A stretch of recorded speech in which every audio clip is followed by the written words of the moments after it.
Assalamualaikum warahmatullahi wabarakatuh. Halo, perkenalkan nama saya Sekar Mayang dari Prodi Ilmu Komunikasi UPN Veteran Jawa Timur. Di sini saya akan menginformasikan bagaimana sejarah dan perkembangan komunikasi.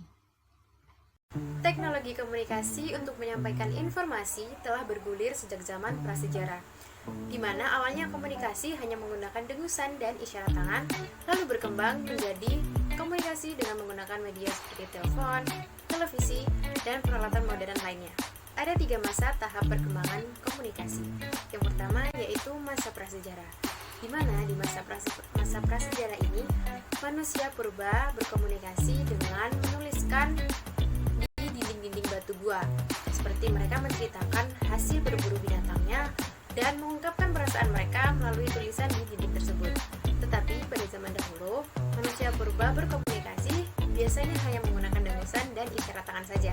Yang kedua yaitu masa sejarah, di mana komunikasi di sini berevolusi lebih baik lagi. Proses menggambar di dinding masih berlangsung, namun berkembang lagi caranya. Mereka menuliskan simbol-simbol seperti pada kehidupan bangsa Sumeria, yaitu menggunakan huruf piktograf. Yang ketiga adalah zaman modern, di mana pada zaman ini kita dapat berkomunikasi dengan mudah dan jangkauannya sangatlah luas.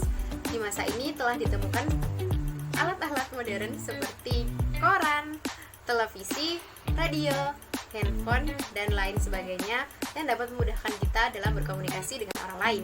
Pada mulanya, komunikasi hanya merupakan upaya atau cara manusia menyampaikan ide, gagasan, kemauan, hasrat, dan lain sebagainya. Upaya tersebut hanya supaya manusia bisa saling berhubungan. Pada waktu itu, komunikasi tidak dianggap sebagai sesuatu yang harus diperhatikan, dikaji, dan distrukturkan.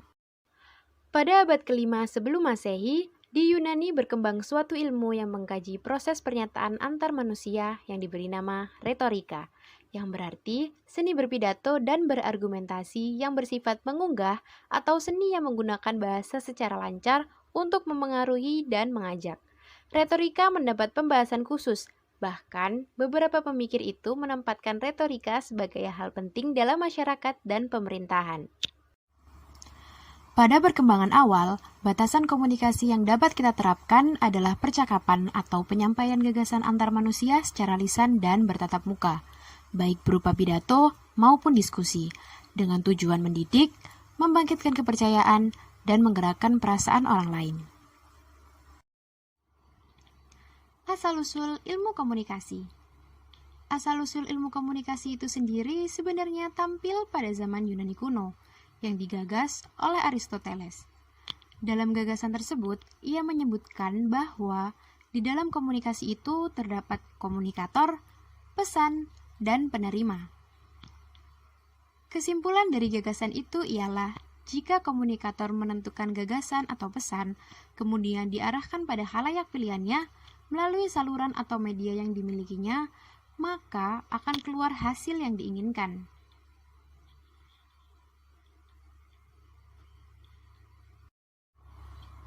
Dalam perkembangan selanjutnya, gagasan itu terus dikembangkan, kemudian melahirkan 2 bentuk komunikasi yang masing-masing berkembang di benua yang berbeda. Pertama, ilmu publistik di Jerman. Kedua, ilmu komunikasi massa di Amerika. Perpaduan dari kedua bentuk inilah yang menetaskan ilmu komunikasi yang kita kenal sekarang ini. Perpaduan ini tidak lepas dari upaya-upaya Steppers melalui karya Gabner. Artinya, ini merupakan titik awal tampaknya ilmu komunikasi.